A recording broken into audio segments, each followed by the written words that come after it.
What's up, y'all? Welcome back to Life with Libby. I am so dang happy to have y'all here. Before we get into today's episode, I want to talk about my sponsor really quick. My Uncle Steve has been kind enough to sponsor me. So my Uncle Steve is a mortgage banker at First Merchants Bank. He used to be Level 1 Bank, but Level 1 and First Merchants have merged.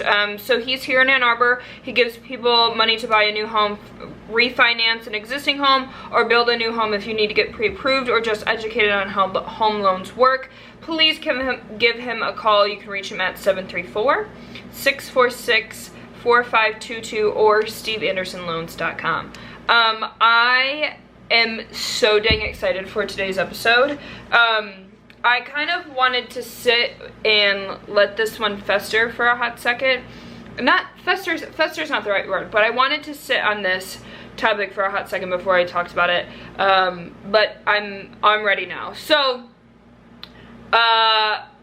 my boyfriend made a debut on my Instagram this week, and y'all went freaking nuts. You were like, Libby, who is this? And you were asking me all these questions. There were people in my comment section like arguing about what branch he was, and I was like, oh my gosh, like y'all, time out.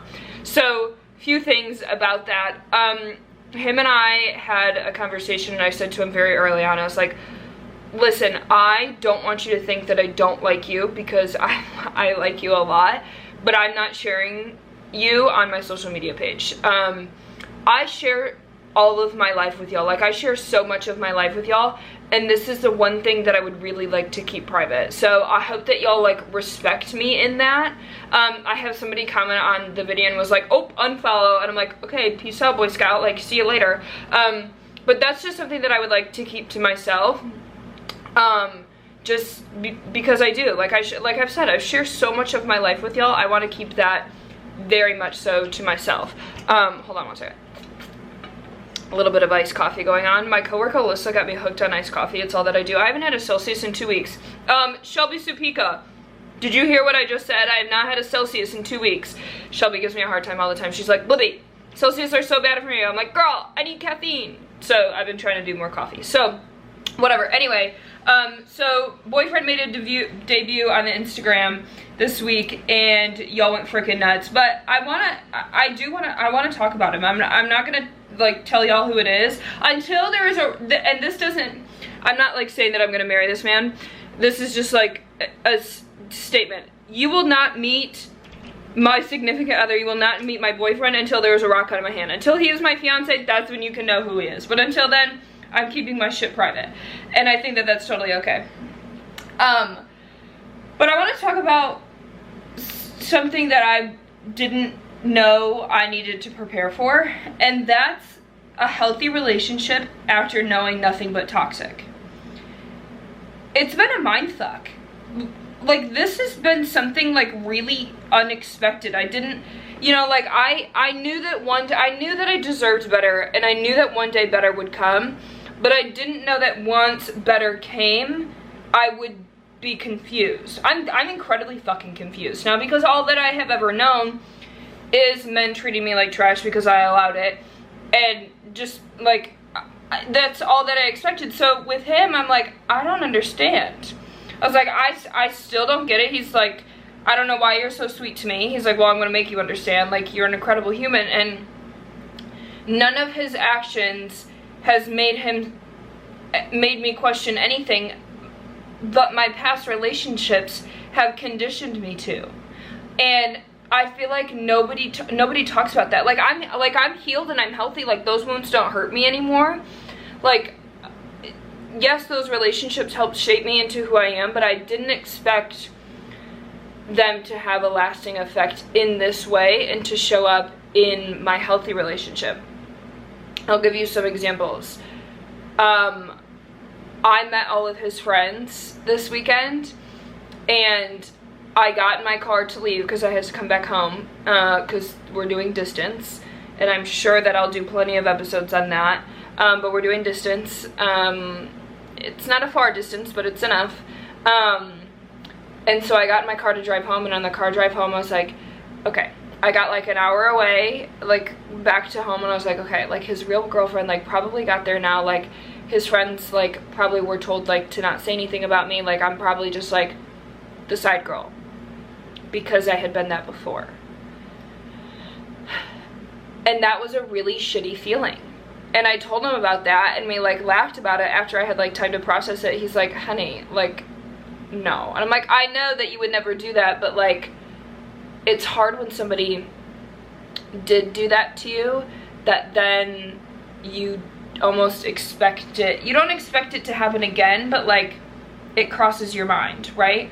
Or I had an ex before that like was awful to me about my body, like told me that I looked like trash all the time. And my boyfriend now like adores me. The other day he told me that my legs are a work of art. And the last guy that I was with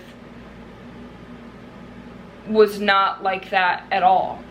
Used to make comments about my body and was just like, you're trash. Like, you know you're trash, you just think that you're all that. And I'm like, yeah, you're right. And I used to just think like, oh, I need somebody to humble me. No, that's not how you humble a person. You can humble somebody in a different light. Or he's so excited for all of the things that I'm doing and wants me to succeed, but it's not like in a condescending way. It's not like he's saying like, oh, like I'm happy for you, but like not actually genuinely happy for me. No, he's so ecstatic for me. Like I got accepted into that life coaching program, and he's ecstatic. Like he's making sure, he's checking in on me. He's like, how was class today? And that's the type of person that I deserve, and I know that. I just didn't know that I was going to have so many like odd things hit me and be like, oh, well, like what if this is all like, what if this is all a dream? Like what if this isn't real? Like what if one day, and you can what if your way all day long, but like accept it for what it is. And I think for a hot second there, I was like, I have to ruin this because I have to ruin it before he does.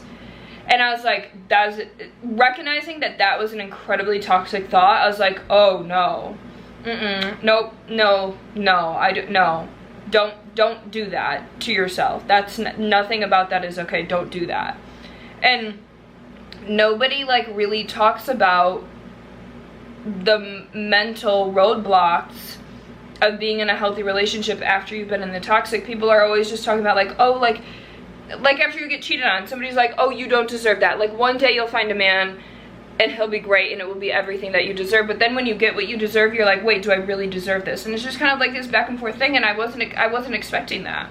I wasn't expecting to like question what's making me happy. And that was a hard spot for me to be in for a hot second. I mean, and I felt bad bringing it up to him, and I was like, is this normal?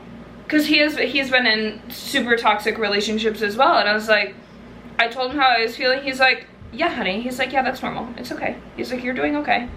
He's like, I will reassure you as much as you need. As much as you need, like whenever, just I will be there to reassure you. And he is. And he's never given me any reason not to trust him, not to believe him. He adores me, and I'm still very fucking confused about it. Like, I don't know, like plans date nights and does all the things that I have like prayed for. Like that's what it is. And I'm like, is this too good to be true? Because I've only been shit on, because I've only been cheated on, because people have only treated me like trash, because people have lied to me. And I'm like, well, do I deserve all of this good things? And you do. And you can, this was the quote that I shared on my Instagram today. Hold on, I don't want to read it wrong. So hold on one second. Please hold. I said, repeat after me. I'm not fully healed from my past, but I'm moving forward because I owe it to myself to be happy again.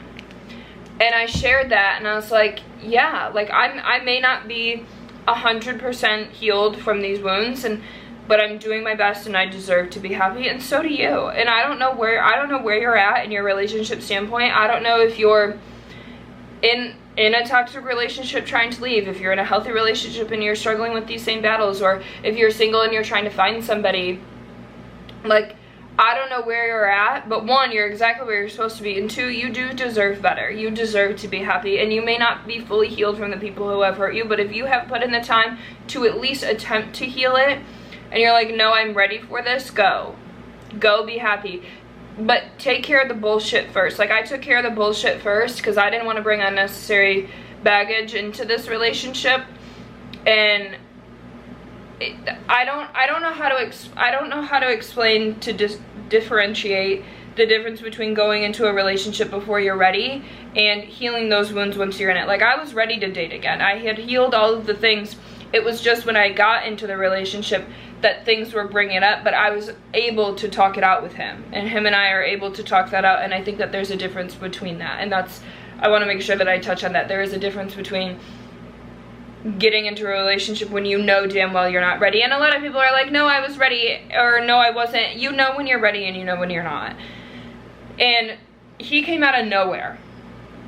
And I know that people say that all the time, that that's how it happens, and no, like, really truly, like, came out of nowhere. And I just think that that's so wild, the way that God works and puts people in our path exactly when we need them. And I appreciate him so much, and I'm so grateful for him, and that he's the healthy relationship, and that I'm able to voice those things like, hey, like, I'm struggling with this. He's like, okay, well, like, how do we get around this? I'm like, okay, here we go. So it was just something that I thought about, and I don't really have a lot more thoughts on it other than that. It's like, nobody told me that there was going to be this feeling, and so I wanted to talk about it, because maybe somebody is going to listen to this and be like, no, I'm feeling the same thing, and I think that that's normal. That's normal to be in a healthy relationship after the toxic and be incredibly fucking confused. I think that that's okay. So that's all that I have for y'all today. Just a very quick episode, because I do have to go get ready, because we have a date tonight. Man, we're going to get sushi, and then we're going to a drive-in movie, and I just don't know. I don't know what I did right, but I adore him. So I'm gonna go, but I love y'all so much, and I will see y'all next week for another episode of Life with Libby. Bye, y'all.